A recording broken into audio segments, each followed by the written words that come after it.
I think founders are experiencing this kind of high level of stress and these other sort of symptoms of stress, in large part because starting a company is rife with ambiguity and uncertainty, which are two of the things that are most taxing for our minds to handle. So our brains are generating predictions constantly about the world. And in a more ambiguous or uncertain place, it's incredibly challenging to form an accurate model of what's going to happen, which is what you need to make really good predictions. And so ultimately, starting a company is sort of a balancing act and finding a new way of helping your brain make better decisions. And since there's so many points where you just don't know, it's likely that this is playing a big part in people being stressed out.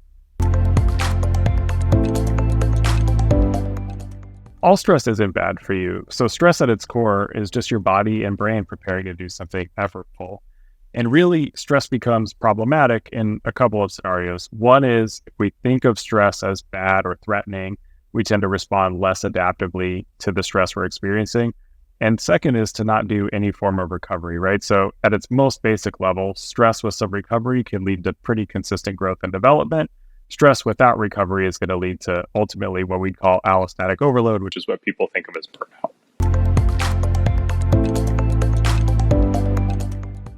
There are several options people can leverage to optimize their rest and recovery. So the most obvious one is something like sleep, right? So that's quick naps during the day or trying to get a consistent 7 to 8 hours of sleep each night. I know that that can be challenging, but we know that sleep improves things like emotion regulation, stress management, decision-making, quality of relationships, all of these things which are critical for founders to be maximally successful. But if you can't sleep or it's not time to sleep, right, there are other things you can do that enhance rest and recovery. So one is simply closing your eyes and doing some breathing. You might do something like mindfulness meditation or breath work. 20 minutes in nature is enough to sort of reduce your cortisol levels and help you get back to baseline.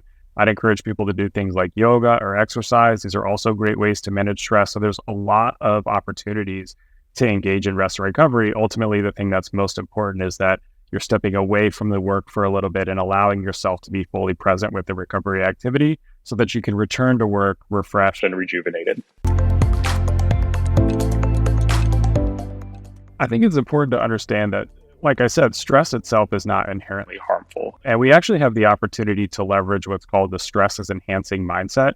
This comes from research done with Navy SEALs that found that SEALs who view the stress as a challenge, whether that's an opportunity to demonstrate a strength, to learn a new skill, to show what they've developed. These people who experience stress as enhancing end up performing better over the long term than people who view stress as debilitating or who view stress as something they just need to will their way through. It also turns out that people who view stress as enhancing are better teammates and they're more encouraging of the other SEALs who are trying to figure out how to get through something challenging too. And so for a founder who's leading a team, seeing the stress as enhancing is one really important way to sort of tilt your psychology and physiology to work a little bit more in your favor. But there are a couple other things that you can do beyond seeing stress as enhancing and leveraging what we call a challenge appraisal, right? Seeing it as an opportunity. The other things are to set a really clear, focused goal. This can often activate a higher sense of focus and let us channel that energy really effectively into the task at hand. And then the third is to consciously make a decision to increase your effort. So oftentimes when we feel a little bit stressed, our natural instinct is to withdraw or slow down because it's stressful, right? It's something that can feel a little bit overwhelming or challenging. And if you can slow yourself down just a little bit and recognize that this is an opportunity to just use this energy to increase your effort and give a little bit more, that can actually enhance your performance in the long run. And over time, what we find is that people who view stress and use stress in this way end up performing better. Yeah, I mean, I think, the things that NBA players do remarkably well that I think other founders and other performers can leverage are things like finding moments to rest in between bouts of work. So often NBA players come to the bench after being out on the court for 8 to 10 minutes, and there's a reason for that. It's because they need time to rest and recover. And often they do things like put a towel over their head and do some breathing. Now, obviously, if you're a founder, it might seem a little bit weird in between meetings to put a towel over your head. But you can still do the breathing part, right? You can leave yourself 5 minutes in between things to just reset and refocus. Athletes also do things like exercise regularly and spend time with their friends, right? So again, these same principles go into helping founders perform their best.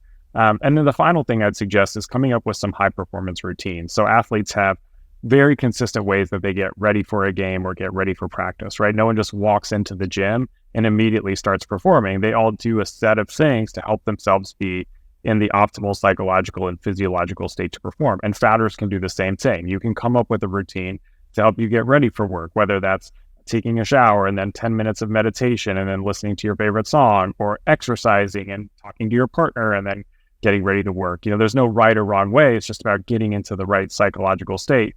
And similarly, athletes have a wind down routine, right? We don't just walk off the court and now we're done and we go home, right? There's a time to take a shower. There's time to breathe. There's time to talk to your friends. And so founders can also think about transitioning out of the workday. What can you do to leave work behind so you can be fully present with your family and loved ones?